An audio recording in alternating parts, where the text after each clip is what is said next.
Hi everyone welcome back to my channel. അപ്പോൾ ഇന്നത്തെ വീഡിയോയിൽ ഞാൻ പ്രസൻറ്റ് ചെയ്യുന്നത് എങ്ങനെയാണ് വളരെ ടേസ്റ്റി ആയിട്ടുള്ളൊരു സാമ്പാർ ഉണ്ടാക്കുന്നത് എന്നാണ്. അപ്പോൾ അതിനാവശ്യമായ വെജിറ്റബിൾസ് എടുത്തിട്ടുണ്ട്.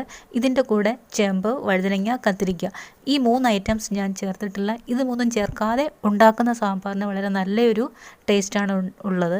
ഇനി ഇതിൻ്റെ കൂടെ ഞാൻ 5-6 പച്ചമുളക് കീറിയിട്ടിട്ടുണ്ട്. അതുപോലെ തന്നെ തക്കാളി, വെണ്ടയ്ക്ക ഞാനൊരു പ്രത്യേക രീതിയിൽ കുക്ക് ചെയ്ത് ഏറ്റവും അവസാനമാണ് ചേർക്കുന്നത്. അപ്പോൾ ഈ ഒരു വീഡിയോ സ്കിപ്പ് ചെയ്യാതെ കാണുക. ഇനി 1 കപ്പ് പരിപ്പ് എടുത്തിട്ടുണ്ട്. അത് വൃത്തിയായി കഴുകിയതിന് ശേഷം ഞാൻ കുക്കറിലിട്ടു. പരിപ്പിന് മുകളിൽ വെള്ളം വരത്തക്ക രീതിയിൽ ഒഴിച്ചിട്ടുണ്ട്. ഇനി ഇതിലേക്ക് ഓരോ ടീസ്പൂൺ വീതം മഞ്ഞൾപ്പൊടി ചേർക്കുന്നു. അതുപോലെ തന്നെ മുളക് പൊടി, സാമ്പാർ പൊടി, മല്ലിപ്പൊടി, ഇത് 3ഉം 1 ടേബിൾ സ്പൂൺ വീതം ചേർക്കുക. ഇനി ഇതിലേക്ക് കുറച്ച് വെളിച്ചെണ്ണ കൂടി ഒഴിക്കുക. അതിനുശേഷം നന്നായി ഇളക്കുക. ഇനി കുക്കറിൻ്റെ അടപ്പ് അടച്ച് സ്റ്റൗവിൽ വയ്ക്കുക. 1 വിസിൽ വരുന്നത് വരെ വെയിറ്റ് ചെയ്യുക. അതിനുശേഷം സ്റ്റൗവിൽ നിന്നും കുക്കർ വാങ്ങുക, തുറക്കുക. അതിലേക്ക് അരിഞ്ഞു വച്ചിരിക്കുന്ന മറ്റ് വെജിറ്റബിൾസ് ചേർക്കുക. ഈ സമയത്ത് ആവശ്യത്തിന് ഉപ്പ് ചേർത്ത് കൊടുക്കുക. അതുപോലെ തന്നെ പുളി, ഞാനിവിടെ ചേർത്തിരിക്കുന്നത് 1/2 ഗ്ലാസ് പുളി, വാളൻപുളി പിഴിഞ്ഞ വെള്ളമാണ് ചേർത്തിരിക്കുന്നത്. ഈ നന്നായി ഒന്നുകൂടി ഇളക്കുക. അതിനുശേഷം 2 വിസിൽ വരുന്നത് വരേക്കും നമുക്ക് വീണ്ടും ഇത് സ്റ്റൗവിൽ വയ്ക്കാം. ഈ സമയത്ത് നമുക്ക് വെണ്ടയ്ക്ക അത് ശരിയാക്കിയെടുക്കാം. ഇതുപോലെ കട്ട് ചെയ്തതിന് ശേഷം 1 ടേബിൾ സ്പൂൺ എണ്ണ ഒഴിച്ച് അതിലേക്ക് ഇടുക. അതിൻ്റെ തൊലിയൊക്കെ ഒന്ന് ലൈറ്റ് ബ്രൗൺ ഷെയ്ഡായി വരും, ഒന്ന് ചുളുങ്ങി വരും. അതിൻ്റെ ആ പശയൊക്കെ ഒന്ന് പോയി കിട്ടും. അപ്പോൾ മറ്റ് വെജിറ്റബിൾസ് പോലെ തന്നെ നമുക്ക് വളരെ നല്ല രീതിയിൽ അലിഞ്ഞു പോകാതെ നമുക്ക് കിട്ടുന്നതായിരിക്കും. സാമ്പാറിന് വളരെ ടേസ്റ്റും കൂടും. ഇനി 2 വിസിൽ വന്നിട്ടുണ്ടാവും. അപ്പോൾ കുക്കർ തുറക്കുക. അതിലേക്ക് നമ്മൾ തയ്യാറാക്കി വെച്ചിരിക്കുന്ന ഈ വെണ്ടയ്ക്ക കഷ്ണങ്ങൾ ചേർത്ത് കൊടുക്കാം. അതുപോലെ തന്നെ അരിഞ്ഞു വെച്ചിരിക്കുന്ന തക്കാളി അതും ചേർത്ത് കൊടുക്കാം. ഞാൻ 3 തക്കാളിയാണ് ഇവിടെ എടുത്തിരിക്കുന്നത്. അപ്പോൾ തക്കാളി ചേർത്തു, അതുപോലെ തന്നെ വെണ്ടയ്ക്കയും ചേർത്ത് കൊടുത്തിട്ടുണ്ട്. ഇനി ഇത് മാറ്റി വയ്ക്കുക. അപ്പോൾ ഇതിൻ്റെ മസാല നമുക്കിനി തയ്യാറാക്കിയെടുക്കാം. ചൂടായ പാനിലേക്ക് ആവശ്യത്തിന് എണ്ണ ഒഴിക്കുക. അതിലേക്ക് 1 ടീസ്പൂൺ ഉലുവ ചേർക്കുക. അതിനുശേഷം നമുക്ക് 1 ടീസ്പൂൺ കടുക് കൂടി ചേർത്ത് കൊടുക്കാം. ഇനി ഇതിലേക്ക് കുരുമുളക്, നന്നായി ചതച്ച കുരുമുളക് ചേർത്ത് കൊടുക്കാം. അതല്ല എങ്കിൽ 1 ടീസ്പൂൺ കുരുമുളക് പൊടി ചേർത്ത് കൊടുക്കാം.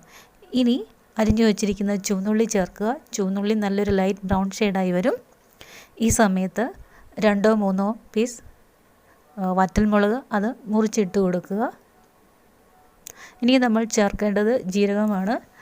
ജീരകം 1 ടീസ്പൂൺ ജീരകം അത് വറുത്തതിന് ശേഷം പൊടിച്ച് ചേർക്കാം. അതല്ല എങ്കിൽ ഇതുപോലെ റോ ആയിട്ട് നമുക്ക് ചേർത്ത് കൊടുക്കാം.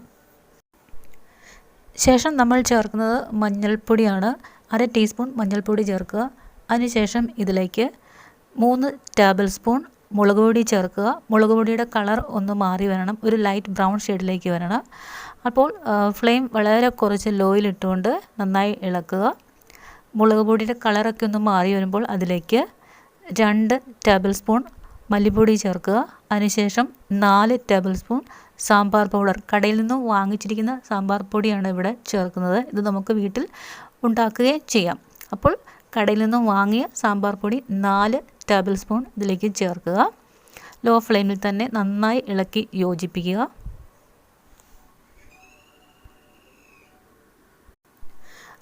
നോക്കൂ, മിക്സൊക്കെ നന്നായിട്ട് സെറ്റായി വന്നിട്ടുണ്ട്. ഇനി ഇതിലേക്ക് തൊലി കളഞ്ഞ് നന്നായിട്ട് വളരെ ചെറുതായിട്ട് അരിഞ്ഞു വെച്ചിരിക്കുന്ന 1 തക്കാളി അത് ചേർത്ത് കൊടുക്കാം.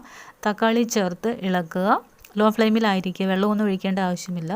ഇങ്ങനെ ഇളക്കി ഈ തക്കാളിയൊക്കെ ഈ ഒരു മിക്സിലേക്ക്, മസാല മിക്സിലേക്ക് നന്നായിട്ട് ചേർന്നിട്ടുണ്ടാവും, നന്നായിട്ട് അലിഞ്ഞ് ചേർന്നിട്ടുണ്ടാവും. ഇനി നമുക്കിതിലേക്ക് കുറച്ച് ചൂടുവെള്ളം ഒഴിച്ചു കൊടുക്കാം. ഇനി ഇത് ഒരു ഉണക്കമുന്തിരിയുടെ അത്രയും വലുപ്പത്തിൽ മാത്രം കായം ചൂടുവെള്ളത്തിൽ കലക്കി ഇതിലേക്ക് ചേർത്ത് കൊടുക്കാം.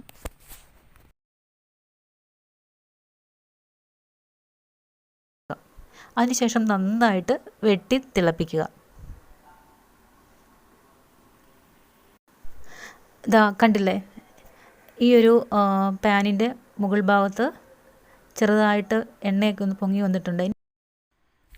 ഈ ഒരു മിക്സ് കുക്കറിൽ വേവിച്ച് വച്ചിരിക്കുന്ന വെജിറ്റബിൾസിൻ്റെ കൂടെ ചേർക്കുന്നു, നന്നായിട്ട് ഇളക്കുന്നു.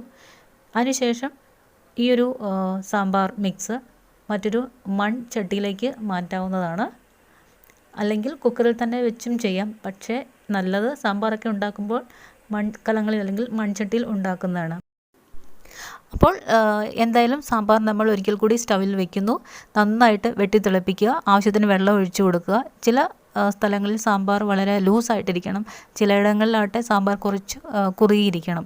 അപ്പോൾ അത് നിങ്ങളുടെ ആവശ്യം അനുസരിച്ച് സാമ്പാറിൽ വെള്ളം കൂട്ടുകയോ കുറയ്ക്കുകയോ ചെയ്യുക. ചൂടുവെള്ളം ഒഴിക്കാൻ ശ്രദ്ധിക്കുക. ഈ സമയത്ത് ഉപ്പ് നോക്കുക. അതുപോലെ തന്നെ കറിവേപ്പില ചേർത്ത് കൊടുക്കാം. അപ്പോൾ നമ്മൾ ഈ സാമ്പാറിലെ വെള്ളം കുറച്ച് വറ്റി വരണം. അങ്ങനെ വറ്റി വരുമ്പോഴാണ് സാമ്പാർ ഒന്ന് കറക്റ്റ് അതിൻ്റെ ഒരു പാകത്തിലേക്ക് ആയി വരികയുള്ളൂ. അതുകൊണ്ട് തന്നെ ഇനിയിപ്പോൾ കുറുകിയ രൂപത്തിലാണ് നിങ്ങൾക്ക് സാമ്പാർ വേണ്ടതെങ്കിൽ പോലും കുറച്ച് വെള്ളം ഒഴിക്കുക. ആ വെള്ളം ഒന്ന് വറ്റി വരണം. Okay,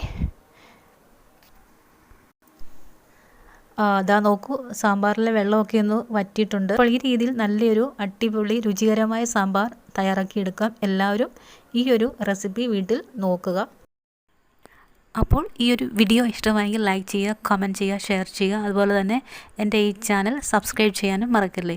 So I shall come back with another amazing video. Till then, bye bye. This is from Alaigra's Phrase and thank you for watching my video.